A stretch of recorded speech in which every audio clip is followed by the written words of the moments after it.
I'm going to talk today about a piece of work by Okada Toshiki, which is actually three works, and I'll be interchangingly use the word Eraser Mountain and Eraser Series.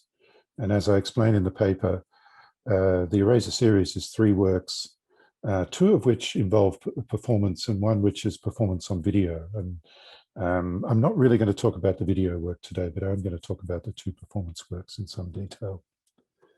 I'm also going to show a PowerPoint. So I'm just going to set that up now. And I believe that you can all see my PowerPoint now. If you can't, somebody probably needs to just let me know. But so I'm going to begin my paper in a slightly alarmist tone, hopefully not for the purpose of sensationalism, but to make the point that artists are able to think about endemic problems in uniquely important ways. So, although it sounds incredible, it may well be past the time that we need to begin thinking about something like a dramaturgy at the end of the world. The shock of reckoning with this is sharp. In this paper, I will explore ways that performance is making visible the endemic crisis of habitat and the end of sustainable life on the planet. What T.J. Demos in his book Beyond the World's End, Arts of Living and at the Crossing calls, quote, the end game, the terminal point of democracy, of liberalism, of capitalism, of a cool planet, of the Anthropocene, of the world as we know it. As I hope to show, Demos's evisceration of our times is relatable to the work of the playwright and director, Okada Toshiki, born in 1973, and his theatre group Chelfitsch that he founded in 1997 in Tokyo. Okada's work is highly attenuated to the endgame. Firstly, to showing the ennui and emptiness of life in Japan after the end of the bubble economic boom times of the 1980s, and life in the neoliberal hyper-capitalist world more generally. Secondly, since the Fukushima triple disaster in March 2011, Okada's performances have addressed existential and biopolitical questions that have great bearing on how we live today and on what terms we're able to do so. While questions of the ecological crisis are global in scope and require transnational and collective actions, there are also differences in the cultural histories of Japan, and perhaps East Asia more broadly, that give rise to alternate and parallel awareness of nature and the histories of thought and practices of ecology in terms of their ideas and actions. For example, we need only look at the many ways that the nuclear conflations of Hiroshima and Nagasaki in 1945 are part of a Japanese memory of suffering and loss, and have been central themes in theatre, literature, film, and visual arts. Also, a collective sharing of the Fukushima disaster is ironically a reminder of Japan's embrace of the nuclear power industry. What Sabu Koso has called in his recent book, Radiation and Revolution, published in 2020, the epitome of Japan's capitalist state mode of development. In his book, Koso writes that Fukushima has become, quote, a big laboratory for testing the endurance of individuals and communities to radioactive contamination, unquote. Hence the idea of laboratory in the title of my paper. Okada's theatre is an experimental theatre laboratory, rubbing up against the insidious social laboratory of the nuclear industry and the agencies of capitalism and globality in Japan in the last 2 decades. Also, and not something unusual for the audience of Japanologists today, but more for the theatre studies community more widely, in turning to an example of theatre from Japan, I aim to bring a much needed transnational understanding of dramaturgy into this discussion, one in which ideas of performance have advanced in an environment of contestation to prevailing aesthetic cultural norms of Aristotelian dramaturgy, and what we call more broadly Western theatre history. Okada's work bridges historical, cultural, and theatrical knowledge from Japan's past with a distinctive and critical reading of Japan's modernity, and significantly, its post-modernity. He is also Japan's most visible performance maker outside of Japan, where he enjoys a strong career in other Asian cities and in Europe and in the United States. He is commissioned to make new works by leading companies and cultural institutions such as the Munich Kammerspiele, where he was an artist in residence for 3 years, and the Kunstenfestival des Arts, who have commissioned many of his premieres and new works. And he is one of the few living Japanese playwrights who has had professional productions of his plays mounted by theatres outside of Japan. I really can't think of very many other living Japanese playwrights who have their plays done, as a matter of course by other theatre companies. Perhaps Hirata Oiza might be, because I know that his work has been produced in France, but really I don't think of any other names that come to mind. In the US, his work has been produced by Play Company and La Mama in multiple productions, directed by Dan Rothenberg and Daniel Schaefer respectively, and mostly translated by the New York playwright Aya Ogawa. So before looking at the eco-critical theatre and the Eraser series, I need to give some information about the dramaturgical characteristics of Okada's theatre in broad terms, so that we can get a foundation for what will later on become an analysis of the kind of dramaturgy of an ecological theatre.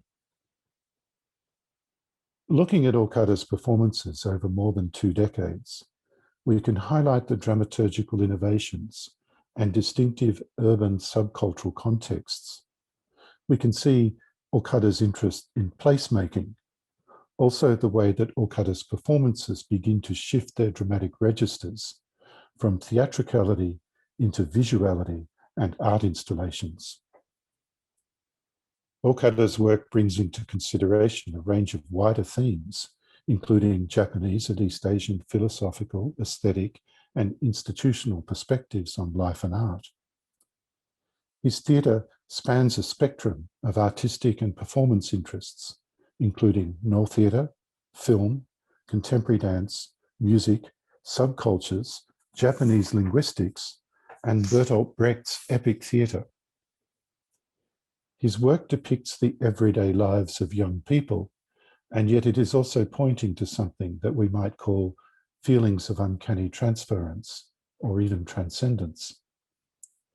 His minimalist staging and fractured stories and elliptical texts can remind us of Samuel Beckett and the Japanese exponent of existential theatre, Betsuyuki Minoru.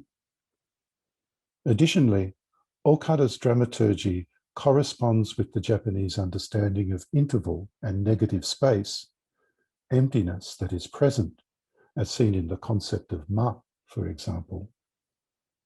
His prosaic descriptions of everyday colloquial theatre, called Gendai Kogo Engeki, that he takes from Hirata Oiza, an early influence on Okada's work, is seen alongside the manifestation of ghosts in his plays, especially the plays written after the Fukushima disaster.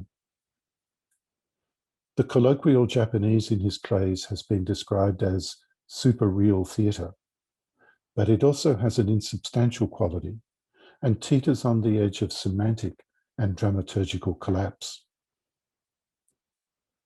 Okada often directs his actors to use distorted physical actions that are at cross purposes to the meaning of the text. Everyday gestures are singled out and repeated, and by repetition they are estranged.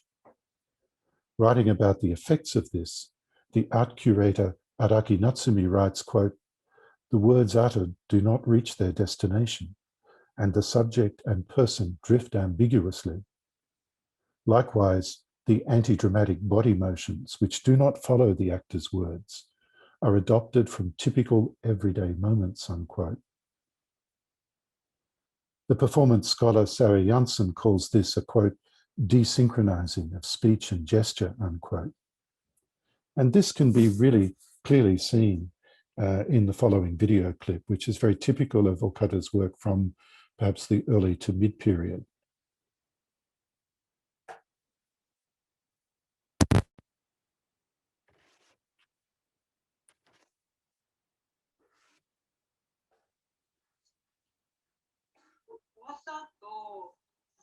話するでしょ、天井とか見て。そう。そしたらなんか、2回目とか3回目とかの後になって、あ、違う、もっと、すごい10回くらいやった後だったんだけど、すごい受けたんだけど、なんか、さっき1回目の時さ、とか言って、なんか、勢いで何もつけないでやっちゃったね、とか言って、大丈夫かな、とか言って、その時になんで、今更って時になって言うんだ。かなり受けたんだけど、大丈夫とは、もしかして病気のことを言ってるのか、それとも子供のことを言ってるのか、子供だったんだけど、もう10回以上、余裕でやってたのに、それまで1回もつけてなかったのに、そう、ああいうとこって2つしか置いてないでしょ。2つしか置いてないのか。追加でまあ買おうと思えば、でも備え付けで置いてあるのは2つじゃないですか、基本的に。あれ、なんで2つなんですかね。統計のデータが2つなんですよ。2つっていうか、2回。ああいうとこでも、追加で買うしかないってことになると、多分高いよ、月夜とかの方が絶対いいよって。で、私たち、2回、備え付けのやつつけてしてから、で、それも受けるんだけど、それから1回、外出たのね。また戻ってきたいですけど、いいですかってホテルの中に行ったら、あ、いいですよ。で、OK で、NG だと思ってたんだけど、なんか。This excerpt from Okada's first breakthrough play called 5 Days in March, written in 2004, shows Okada's fragmented post-dramatic text and his estranged, distended use of gesture and the body to create a Brechtian-inspired sense of the Fremdungs effect. The play is well known, but to briefly recap its main themes, two people meet at a Roppongi live house and check into a nearby love hotel in Shibuya, where they stay for 5 days, having sex, eating konbini food, and passing the time. They watch on television the live coverage of the US invasion of Iraq, a war with Japan as a non-combatant ally and justified by patently false intelligence.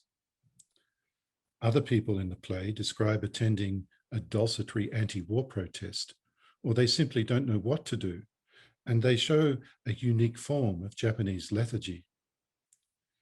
These stories are told in a mix of dialogue and narration by actors who are identified in the script as actor 1, 2, 3, and so on. Great attention is given to describing actual locations in Shibuya, such and such a pharmacy on Dogenzaka, the entrance to the Enokashira line of the Shibuya station. Places are filled in, characters are given numbers, and they tell the story from different perspectives, like Kurosawa's Rashomon or its precedent dramaturgy of the Nor play. 5 Days in March, in a settling way, when the lovers casually depart at Shibuya Crossing in front of the JR station, not expecting to see each other again. The girl sees a homeless man and says, quote, I just couldn't believe the fact that I was looking at a human being and seriously believed that it was some kind of dog or animal. I threw up on the street, and then afterwards I felt calmer. Shibuya had totally turned back to being normal, unquote. Such a bleak ending and such an apt description of the situation. Okada is also working with media and design elements and regularly collaborates with visual artists and musicians. An important dramaturgical element of 5 Days in March was the elliptical composition by the ambient jazz ensemble Sangatsu. and the soft color bar lighting designed by Okada and Chelfitsch. The attention given to design, movement, and sound as expressly performative connects Okada's work to the concept of postdramatic theatre, while at the same time it is a reminder of the composite elements of Japanese classical performance. Music features in many of his productions. The haunting depiction of being lost in time and place in the pensive humdrum of Japanese life and work in his play, The Sonic Life of a Giant Tortoise, 2008, premiere in 2011, uses an accompanying soundtrack of the ambient music by Brian Eno. In a previous study, I have read this play in relation to Paul Roquet's idea of ambient subjectification from his book Japanese Atmospheres of Self, written in 2016. And the radical turn to visuality that is seen in the non-naturalistic lighting in 5 Days in March grows in importance in the works that follow.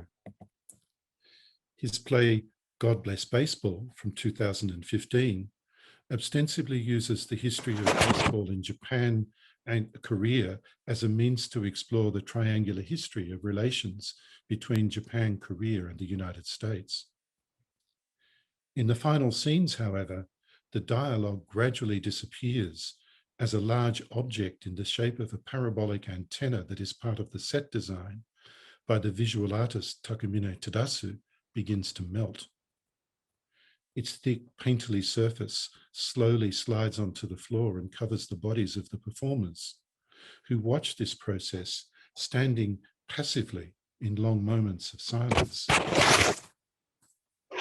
I am reminded of Takamine's clay animation work, God Bless America, 2002, that long before Okada's work is a scathing examination of Japanese relations with the US and is a comment on the impoverished vacuity of Japan's post-war culture that is perhaps linked to this.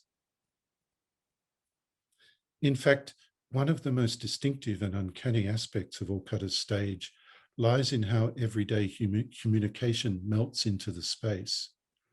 Environmental forces and a dramaturgy of ambient emptiness take over.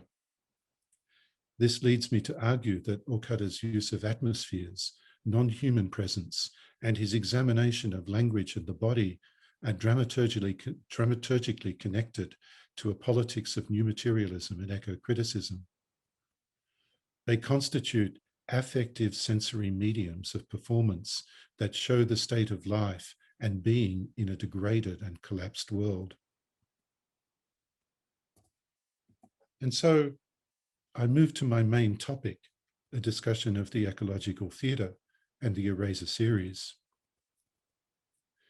Theatre has long been linked to ecology since the 1960s and probably before then, and ecological praxis and eco-criticism are now at the forefront of scholarly work, activism, science, and politics, as well as in the arts.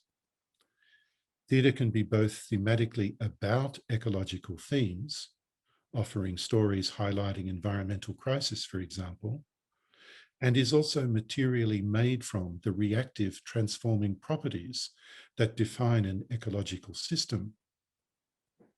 Increasingly, artists and scholars have begun to think about and create theatre in terms of assemblages, material cultural forms, slow dramaturgy, and non-human forms, and are adopting the language and tactics of eco-criticism. This is the case for the Eraser series, 3 dramaturgically linked non-linear mixed media artworks that place chelfitsch actors in a forest of objects and continually defamiliarize and flatten their presence. Speaking at the Tokyo Performing Arts meeting in February 2019, Okada introduced his plan for these works. He explained that the name of the works came to him after he saw the hills excavated and their rock and soil loaded onto trucks and taken to reconstruction projects in the Rikuten Takata, one of the areas most affected by the Fukushima disaster. His story reminds us of the fact that one of the most visible aftermaths of the disaster is the massive scale of the terraforming of the landscapes and infrastructure of the area impacted by radiation poisoning. The landscape around Rikuten Takata was raised by 12 meters, which is nearly 40 feet. An estimate of the height above sea level that would make the town safe from flooding in a future tsunami. Building new retainer walls and re-engineering physical infrastructure has depleted the landscapes inland from the coastal cities around Fukushima. Okada spoke of the hubris of human intervention that so easily remakes nature without a thought to the impact of the changes wrought. Already with the images of the erased mountain in Okada's talk, we can imagine a vast industrial biopolitical enterprise and the added dimension of Fukushima as the nuclear disaster laboratory of the future is deeply troubling. In the talk at TPAM, Okada said he wanted to address the fact that the existing ecologies were being upended with unpredictable results. For example, the misplaced confidence of humans and the mindset that we are in control of events, such as the aftermath of the Fukushima disaster, when in fact the Daiichi nuclear power plant that went into critical meltdown was already supposed to be designed to withstand Japan's severe earthquakes. Following from this, Okada asks the question, can we use theatre to present a world in which people and objects are completely equal, rather than trapped in their usual subservient relationship? This question has thus far inspired the three interconnected artistic responses. Eraser Mountain, the performance seen in Kyoto in 2019, New York in 2020, and recently in Tokyo in February 2021, a performance installation called Eraser Forest at the 21st Century Museum of Contemporary Arts Kanazawa in late 2019, and Eraser Fields, a reoccurring video work made for dissemination via the internet and made in the time of the pandemic. Now, at this point, I need to explain that Eraser Mountain and Eraser Forest are quite similar works. They have a very similar dramatic structure. And essentially what the installation project did was to locate the scenes that I'm now going to describe in different locations within the gallery. So instead of coming to the theatre and viewing this on a stage, one moved from room to room and saw the transformation of rooms take place. There were some also video works that augmented that. Eraser Fields, though, which you can certainly watch online, thematically, I think, relates to what I'm talking about. Dramaturgically, it's quite different. So I don't really have time to think about that work too much today. So I'm really talking about Eraser Mountain and Eraser Forest. So to talk about the big laboratory. If one has not seen Eraser Mountain, a description might only complicate things. The first thing to say is that the stage is full of objects. 6 water bottles standing in 2 rows of 3, a line of yellow balls arranged on the floor from upstage to down, large cubes, a pallet of small packages wrapped in green wax paper, and so on. Dominating the upstage area is a white angular obelisk with chunks cut away, like the rough outline of a sculpture form that is yet to be revealed. Across the back of the stage, there are geometric planes, a triangular frame that could be the beginning of a cubby house, and flat panels of colour. 2 halves of a soccer goal netting face in on each other, and they are later moved to enclose other objects. There are garden tools, a wheelbarrow, plumbing pipes, electrical conduit, and there is a brand new bright red cement mixer that rattles ominously in the first part of the performance. Its grating sound is amplifying, and it's intensely annoying to listen to. These first impressions signal that we need to deal with an experimental work that changes what theatre is in its form and content. This is no longer a matter of replacing one kind of theatre for another.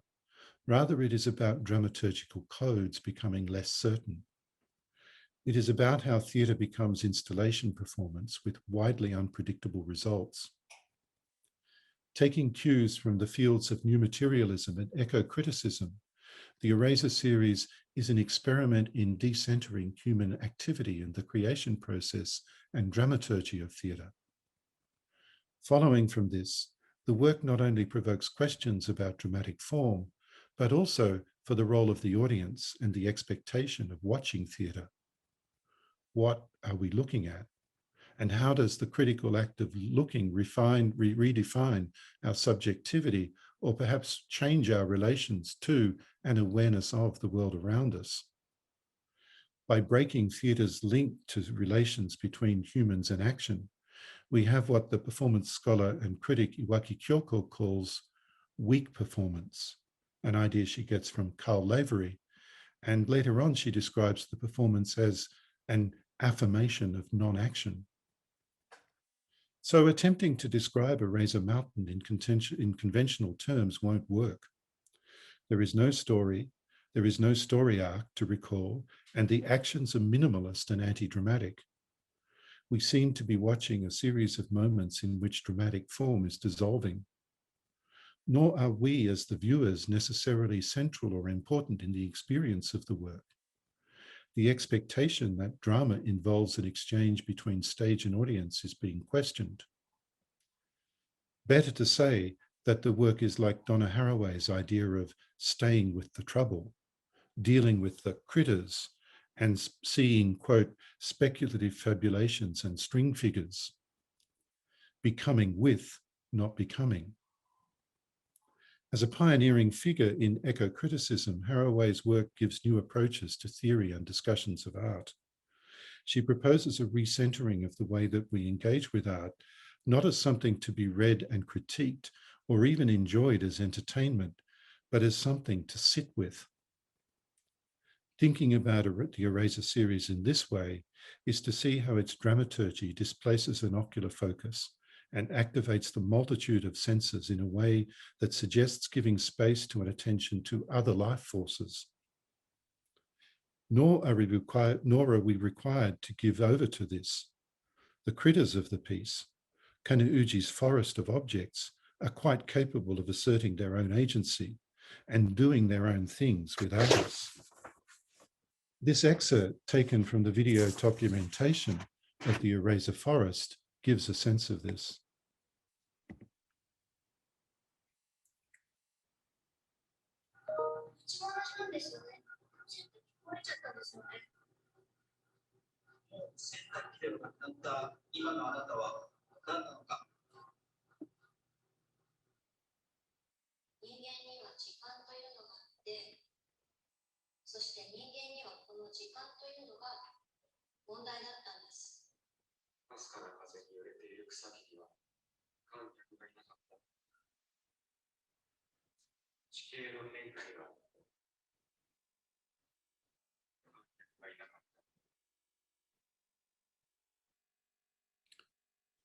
The collaboration between Okada and Kaneuji produces an hauntingly unstable theatrical event that includes human stories, non-human forms, video projections, lighting and soundscape, and a vast and impressive colony of objects.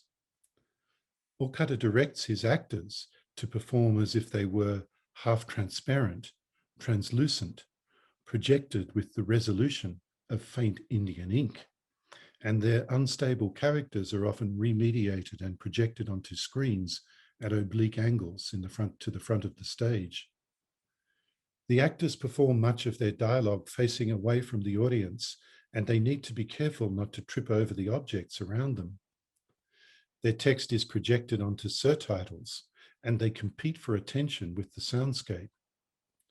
The work integrates what Okada calls eizo theatre using projected images of performers as an attempt to transform exhibition space into a theatrical space. Part 1 of Eraser Mountain, and similar in Eraser Forest, deals mainly with people discussing things that they have around them. The actors stand and listen, unsure of their presence on the stage, and they move objects around. They face away from the audience and speak up stage and seem lost and disconnected from each other.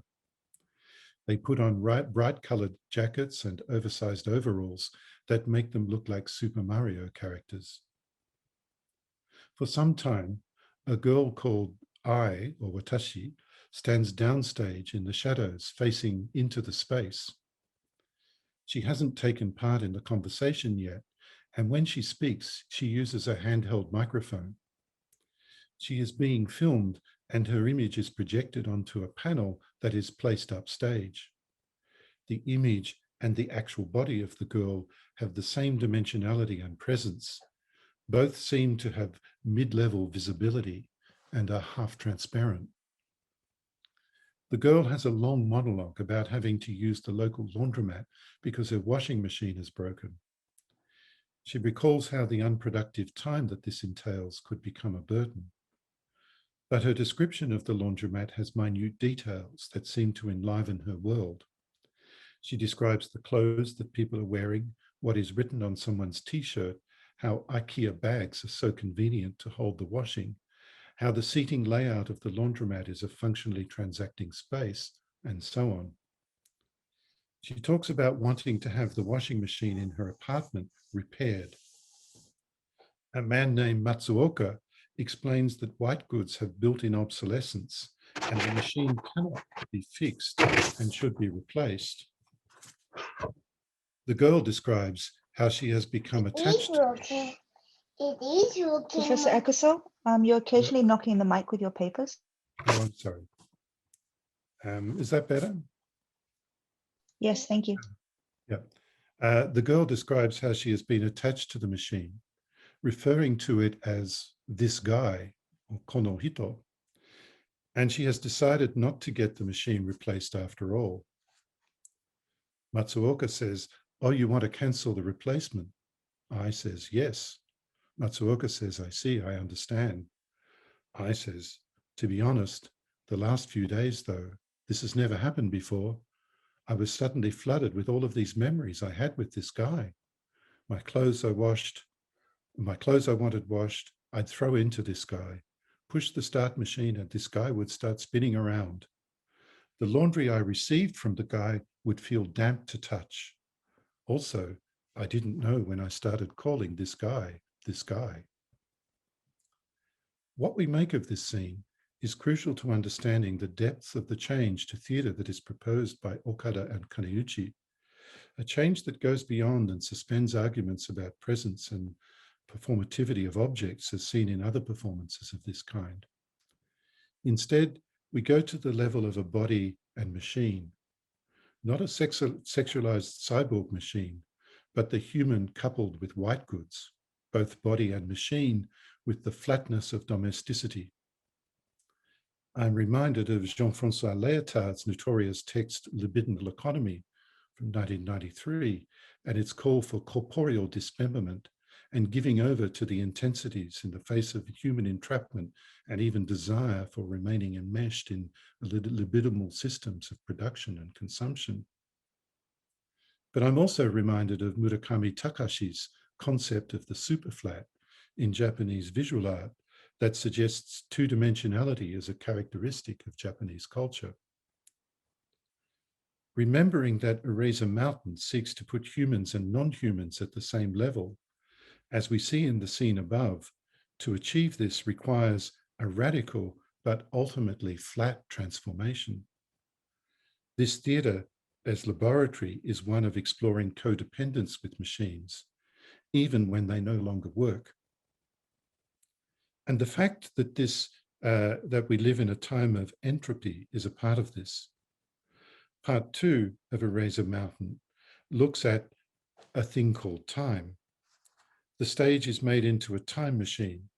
In fact, Okada refers to time in many of his pieces as a way of exploring way to explore politics and existence. As Sari Janssen writes, Okada always questions, quote, what it means to be in the now and how to adequately articulate this, unquote. This awareness of time is always multidimensional. Like a no play, it bends and returns. We see an idea of this in Eraser Mountain when in part 2, actors silently gesticulate in the manner of politicians, Their expressive demands fill time but have no effect. It's a failed parliament of ideas. My notes on the performance say it's an image of incomplete politics. And while it's tempting to read this as a metaphor for intransience and the failure of democracy, we need to curtail that thought because in new materialism, we resist metaphor. As Rosie Braidotti writes, life in post-human times, quotes, forces a displacement of the lines of demarcation between structural difference or ontological categories. This is beyond metaphorization. So in Okada's play, the sense of incomplete politics is not a symbolic reference. Instead, he shows how humans and machines and the environment are transforming each other. Time is a part of this.